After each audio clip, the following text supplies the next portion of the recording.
Good afternoon, folks. Welcome while we let everybody in from the waiting room.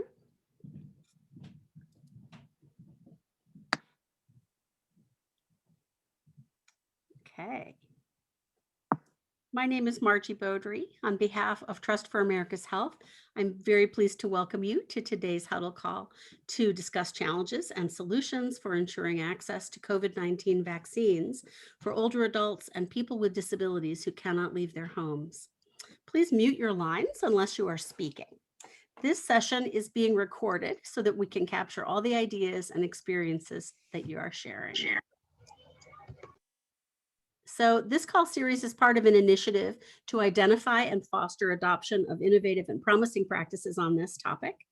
This work is made possible through the generous support of the John A. Hartford Foundation and the Cambia Health Foundation, both of which are dedicated to improving health for all. TIFA has been leading efforts for the last few months to explore the challenges of ensuring that older adults and people with disabilities have access to the COVID-19 vaccines. We have learned a lot and have heard from so many people, like those of you on the call today, that there are solutions and strategies to get the vaccines to these populations. As we learn about the challenges, such as defining the term homebound, finding these individuals, expanding the pool of vaccinators, and ensuring full reimbursement, we've also identified some policy recommendations that will soon be published and disseminated to help inform the guide policy leaders across the country. We're very pleased that there is growing attention among the media and federal agencies, including the VA, CDC, and ACL, as well as national stakeholders. But there are still a lot of complexities, and there's no single strategy for ensuring the vaccines get to those who are homebound. Please mute your lines if you are not speaking. Thank you. In studying this topic, we are seeing some themes emerge, such as increasing the vaccine supply, ensuring access for caregivers, vaccine hesitancy, and identifying those in need. I am very pleased to welcome today Blythe Ryerson, Acting Director in CDC's Division of Human Development and Disability. After her presentation, we will open it up for discussion and questions. We had Edwin Walker from ACL as our speaker on Wednesday, and he mentioned how appreciative the Aging Network is to be receiving additional CDC funding for vaccination efforts. All right, so Blythe, I'll turn it over to you. Okay, great. So I don't know, do you have my slides in this deck? Yeah, so maybe the next slide, thank you. Yes, hi everyone, I'm pleased to be here. I think this came about because of an announcement that our center director, Dr. Karen Remley, made and sharing the joint press release that came out, I think 2 weeks ago, I guess a little over 2 weeks ago, in conjunction with some remarks that President Biden made. And we were very pleased in our center to see the acknowledgement by the administration that vaccination is challenging for some Americans, particularly those who have disabilities or who are unable to leave their homes independently, no matter what their age. So, you all probably all know this, but a quarter of adults report a disability. So that's over 61 million Americans. It's huge. You can acquire a disability or have a disability across your entire age span. So of course, older adults often have disabilities related to underlying medical conditions or injuries that may have been acquired. But children have disabilities too, and teenagers and young adults that may have been present at birth or occurred during the developmental period. And so it's a very heterogeneous group that can affect a variety of different domain functions and tasks of daily living. And so when we start talking about vaccinating this group, there are barriers that we really have to address. We need to make sure that people with disabilities and those unable to leave their home obtain accurate information about the COVID vaccine. So whether they don't have access to the internet or need American Sign Language, there are a variety of issues that we need to consider when getting our messages out. Scheduling vaccination visits can be challenging for some people, again, for similar reasons. Some people may need assistance to travel to a vaccination clinic or understanding the accessibility options available at a specific site. And then, of course, of utmost importance is making sure that every American has access to vaccines. So those that are unable to leave their home for whatever reason can get a vaccine taken to them. And so, with the White House acknowledgement and the joint press release that came out with our colleagues at ACL, we were really pleased to announce this funding that recognizes the importance of ensuring these populations and communities have equitable access to the vaccine.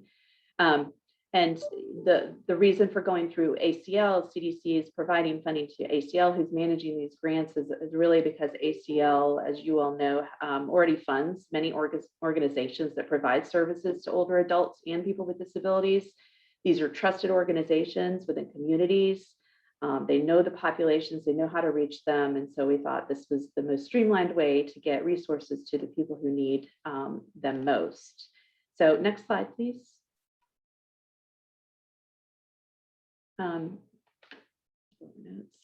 So the funding, again, it's to ensure equitable opportunities for COVID vaccine. And so what ACL will be doing is funding their different organizations. So providing these grants directly to the organizations that they already fund. And so there's a variety of different groups that they're funding. So I'm just going to list them real quick.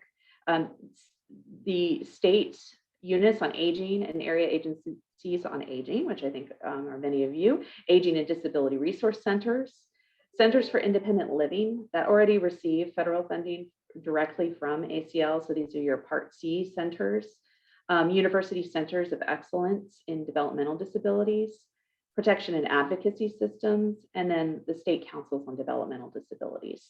And the idea behind these grants is for these organizations to provide direct assistance to people who need it in scheduling vaccine appointments, transportation, if they need direct support services to attend a vaccine appointment, connecting them to in-home vaccination options, and also educating on the importance of vaccine and addressing issues related to hesitancy. In addition, the grants will so it'll help them also identify where these populations are. So, a lot of these organizations already know where many of the people are, but, with COVID, things have gotten complicated. Some may be homebound when they weren't before. And so some of the grants will also go towards helping identify where the people who need vaccination are. And then there's another piece, so that's 93 million that go out in grants. ACL is also using 5 million to help fund national hotlines to connect older adults and people with disabilities to local agencies that can provide the assistance that are going out through these grants. So I'm sure you all are familiar with the elder care locator that ACL manages. The idea is to increase the capacity there to help older adults find vaccines, but also really build upon that and expand for people with disabilities, so even younger adults with disabilities. And so I think that's all I really had to say. I am happy to answer questions. ACL is managing the grants. So if you have specific questions on whether you're an eligible entity, I would direct you to ACL, but I'm happy to try and answer other questions that anyone might have.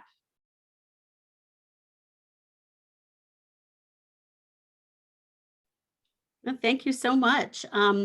So yeah, we're so excited to learn about these new resources, and I'm sure folks on the line probably do have questions. I wonder if you can tell us a little bit about where states and localities can learn more about these resources and how to put them to use. I think we're just getting up and running. The funding was just provided over to ACL, and I think their grants are going out this week. The call centers that ACL will be improving upon, the elder care locator, I believe they're planning for an around May launch date, May 1st launch date. That's a soft date, so don't hold me to it. And so I think it's going to be rolled out, and this information will be disseminated probably through many of you. And so I don't have a direct answer to your question. We're still just rolling them out. I think if you have contact or questions specifically about the opportunities for grants, there were the Federal Register notices. You can look on the Federal Registry notice page and see information there. But again, it's for already previously funded ACL entities. So I would recommend, and if there's local agencies that you want to talk to that might be receiving this funding, encourage you to reach out to them. Blythe, I have a follow-up question. This is Megan at TIFA. I think that I heard Edwin Walker say on Wednesday that the grants would be going out as formula grants. I can't answer that. Okay. Yeah, that would be, Yeah. So ACL is managing the grants, and CDC doesn't typically do grants at all. We do cooperative agreements. So I would default to ACL. And do you know if the disability locator, so the elder care locator, and then they're building the disability locator, is that separate funding, or is that part of the same package? I think my understanding is the $5 million is going to enhance elder care and build the disability. And I don't know how it's broken down. Okay, thank you. But I mean, I think the idea, of course, is to leverage what is working already, right? And I think the elder care locator is very helpful. And so building upon, something that's working is the idea. Great, thank you. Anyone on the call? Anything here spark your interest? I wonder if you'd like to share what's happening in your neck of the woods and what your plans are, potentially to be able to use these funds to enhance activities on the ground. Or potentially you have questions of your own.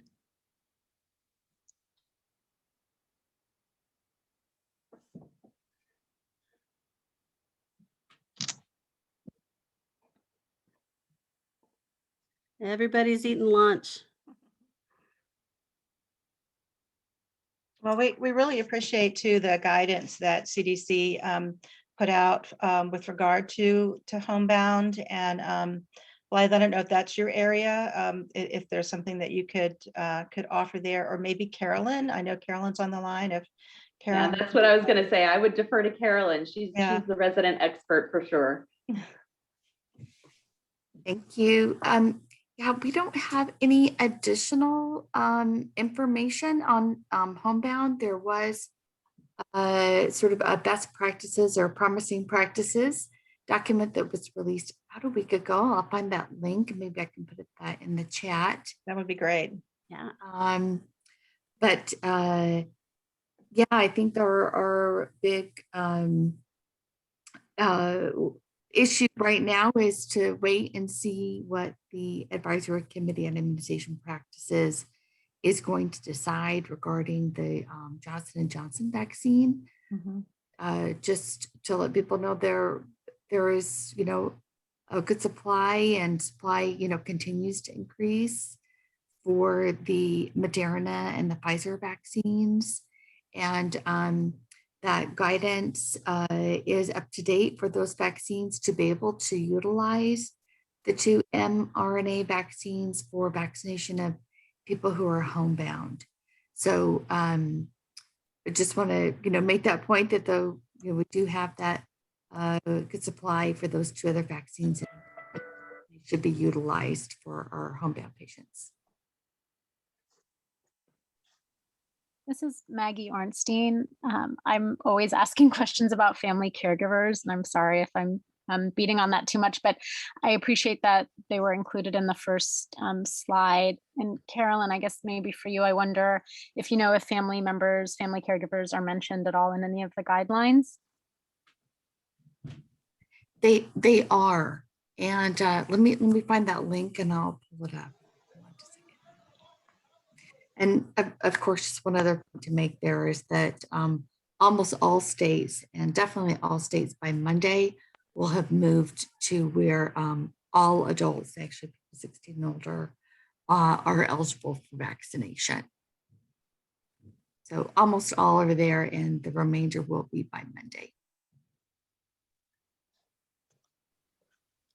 So that it's interesting too, and Maggie, I appreciate your bringing up this the issue of caregivers, and I'm wondering for some others of you on the call who are in the public health area, or you're in the aging services, do you think that the fact that states will expand eligibility, will that really help to get more vaccines to the homebound and their caregivers?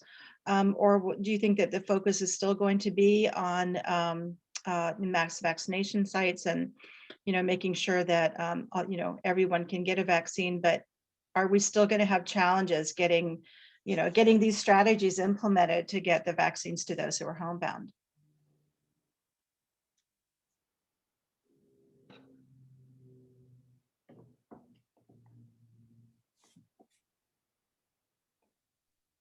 I'm sorry, I don't know if that question was for me. This is Carolyn. I was trying to look at. Well, for anyone, really.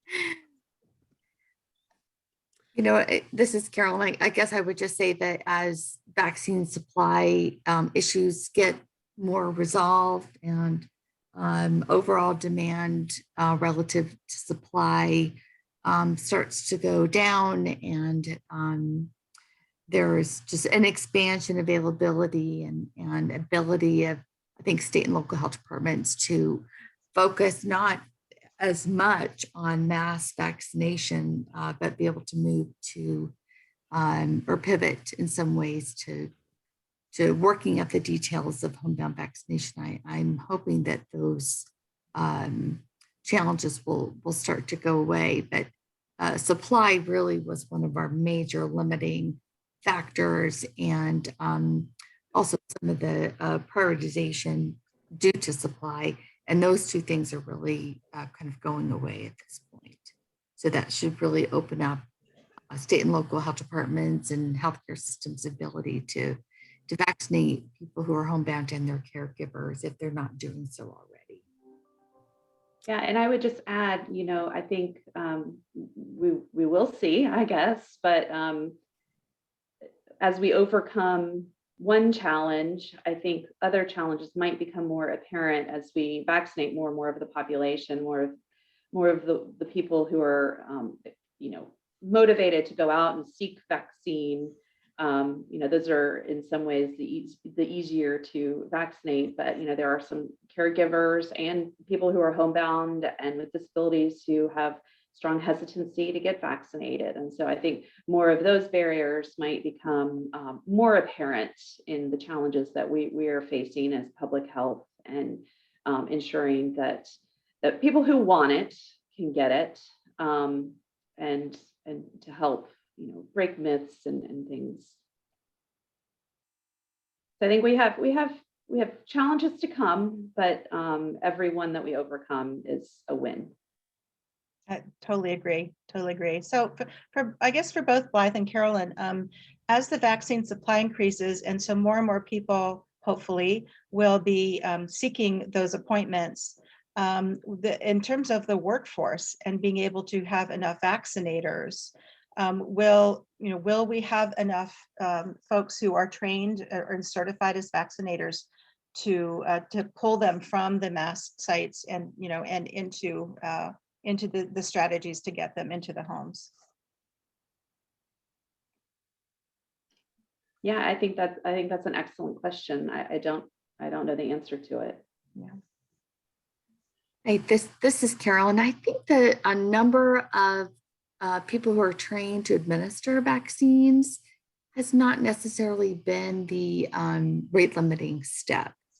I think that some of the logistical issues really, and of course the vaccine supply, have been the real challenges.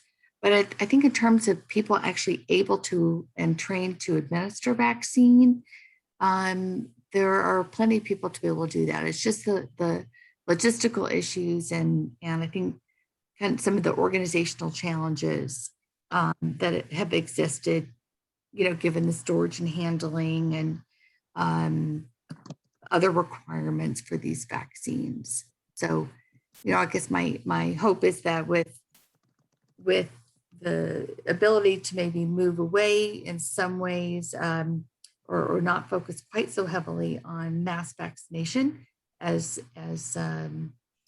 we're getting to where we're vaccinating more and more people. There is some movement to also move some of the immunizations into primary care practices. So I don't think it's the vaccinators. It's really all those other logistical issues that people hopefully will be getting a little bit more bandwidth to be able to address. So Blythe, you were talking a moment ago about the hesitancy and that becoming more and more apparent as more people are eligible, but potentially not as eager.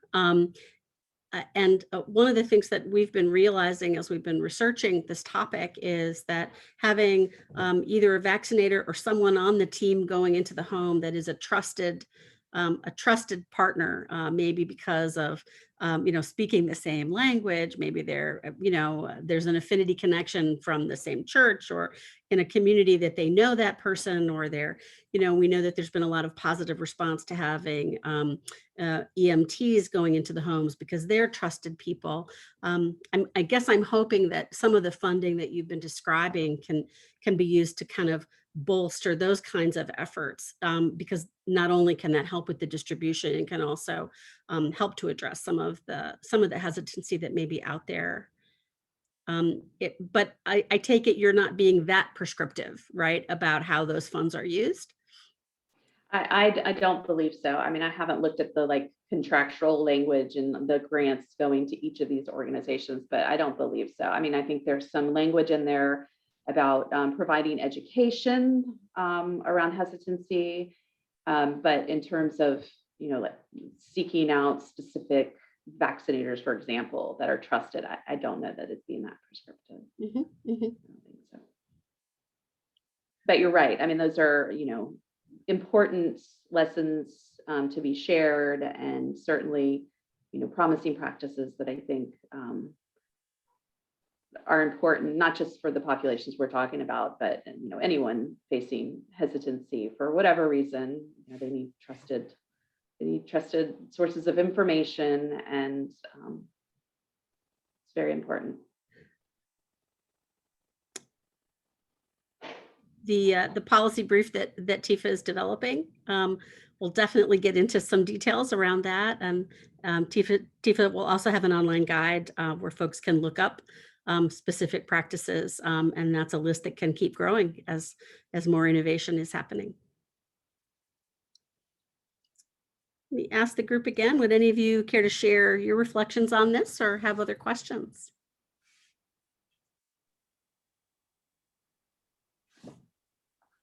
My name's Diane. I'm with the Okaloosa Department of Health in Florida.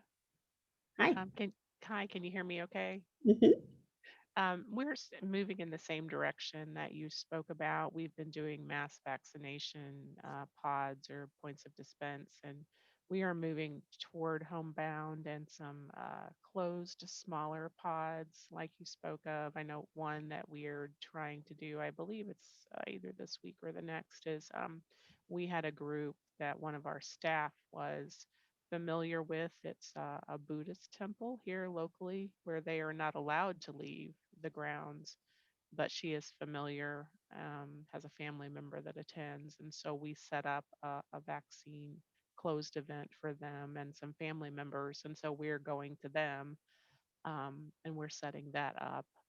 And then we're also going to a neighborhood where some of our environmental health people are more familiar and felt like they were not able to travel out. And like you said, familiar faces, it was to more of like a trailer park area. And so they're going to go with us because they go there quite a lot for inspections. And so they're going to go with us because they're more those trusted faces. And then that we also have the homebound program, and our EMS and ambulance services are delivering the vaccines and going out and doing that. The logistical issues we've had so far is really just getting the consents, because we have sometimes the power of attorney isn't always close by and able to do that. So we're sort of working around what is the easiest way to do that, and then getting those referrals. You would think that finding the elderly, and finding those disabled groups is easier than it would be when you ultimately go on search. But we're starting to build the program, and it's slowly coming together, but that we're trending that way as well. Thank you. It's exciting to hear. I do think there's a lot more population out there. I agree that is, I think everybody will be moving that direction. I think there's many folks out there who weren't able to come and are either physically or emotionally disabled that we need to reach out to, that we just haven't found yet.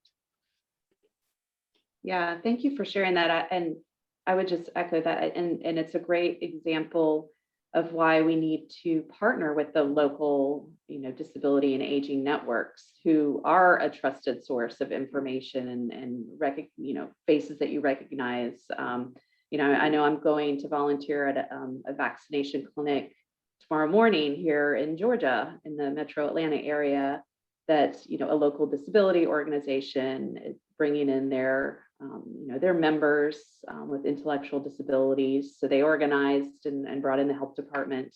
So yeah, I think there'll be more of that.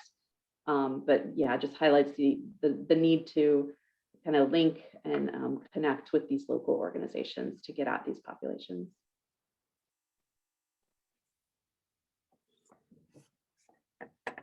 Okay. Well, as we're coming up on the close to the end of our time, I will thank Blythe and Carolyn for pinch hitting for this wonderful information and conversation today. Thank you so much for taking time with us. We will be sharing these slides and the recording following this event. TIFO will continue to hold these 30-minute huddle calls on Wednesdays and Fridays on topics related to enhancing access to the COVID-19 vaccines for people who need them administered at home. Our next call is on Wednesday, April the 21st, and our featured speaker will be Adrienne Griffin from the Association of University Centers on Disabilities. She will be speaking about homebound vaccines and vaccine hesitancy. We certainly hope that you will join us and spread the word to your colleagues as well. I have just pasted the link to registration for all of the April Huddle calls into the chat. I want to thank all of you here for all that you are doing as well, and we will see you soon. Thanks, everyone. Thank you, Blythe and Carolyn. Good to have you with us. Thank you. Yeah, my pleasure. Anything else you need from me? I don't think so. Thank you so Okay. much. Well, Thank you. we'll stay in touch. Okay, Megan? thanks, Carolyn. Bye. Yeah, the one document I was looking for, it is clear, but it's not yet posted. So no wonder I couldn't find it. So I thought it was ready, but anyway, we'll get it to you when it's ready. Okay, that sounds great. Thank you so Great. much. Thank you. Right. Bye. Bye. Bye.